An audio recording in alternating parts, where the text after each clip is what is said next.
哇，仲哥呢度就係呢個馬踢水啦，係嘛？係啊，呢度啊馬踢水。以前咧呢度咧就水流好大嘅，就沖落去，然後咧嗰啲水咧撞到嗰啲石頭咧就晶瑩通透，咁好似一個馬咧踢啲水咁嘅樣嘅。哦，即係講個響聲，係就啪啪聲嘅。係啊，好馬連講馬，今日我哋嚟到呢個金鐘水庫嘅源頭馬踢水吓，身邊呢位咧就係我哋新安村嘅地膽阿仲哥吓。嗱，我而家知道啦，呢度叫馬踢水咧，就因為啲水以前有個瀑布撞落嚟好響。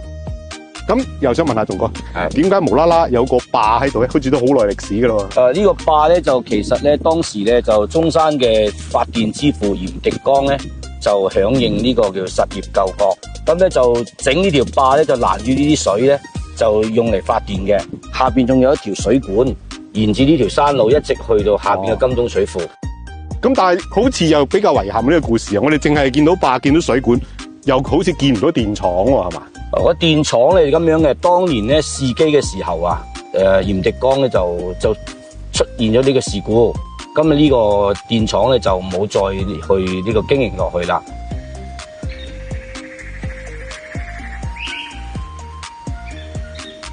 嗱，而家喺我身邊咧就係呢個馬踢水由細玩到大嘅襟叔，係嘛？所以啲更加久遠嘅故事咧就要請教阿襟叔啦。阿襟叔，嗱我頭先見到呢條水管一路落嚟咧，喂，呢度位置睇到原來佢唔係一種材質噶喎。嗱，呢個好似係陶瓷嘅，呢度有鋼筋，外邊係水泥，哇！呢個工藝相當之複雜喎。點解會係咁嘅？因為第一次放閘嗰時咧，陶瓷啊爆裂，受壓力太大，所以咧就爆咗好多。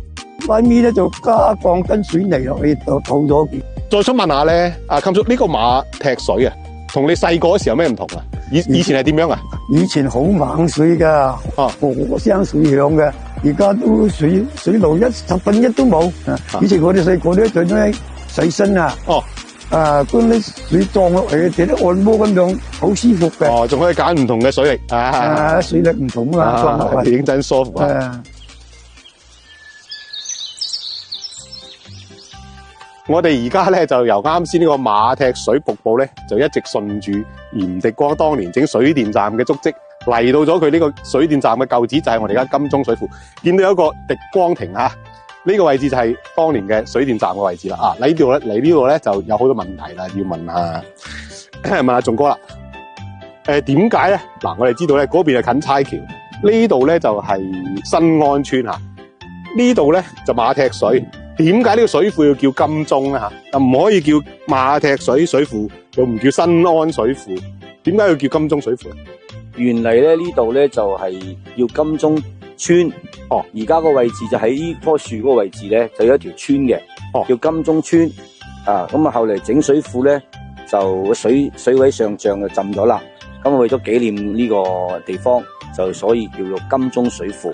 呢度有一個知情人啊！我哋阿襟叔當年真係有份挖過呢個水庫嘅。係啊。咁以前咧未挖水庫嘅時候，呢個位置係有咩唔同？